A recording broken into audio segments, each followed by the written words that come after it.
హైదరాబాద్పై 8 వికెట్ల తేడాతో ఘన విజయం సాధించిన కోల్కతా నైట్ రైడర్స్ ఫైనల్లోకి అడుగుపెట్టింది.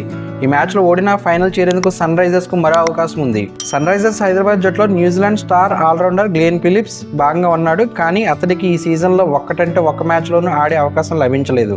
Travis head, Heinrich Klaasen, Markram, Pat Cummins రూపంలో 4 విదేశీ ఆటగాళ్లు ఉండడంతో తుది జట్టులో ఫిలిప్స్కు ఛాన్స్ లేకపోయింది. స్పిన్నర్ కోసమని మార్క్రమ్ను పక్కన పెట్టిన సన్ రైజర్స్ శ్రీలంక స్పిన్నర్ విఎస్కాంత్కి అవకాశాలు ఇస్తుంది. అయితే అతడు పెద్దగా ఆకట్టుకోలేకపోతున్నాడు.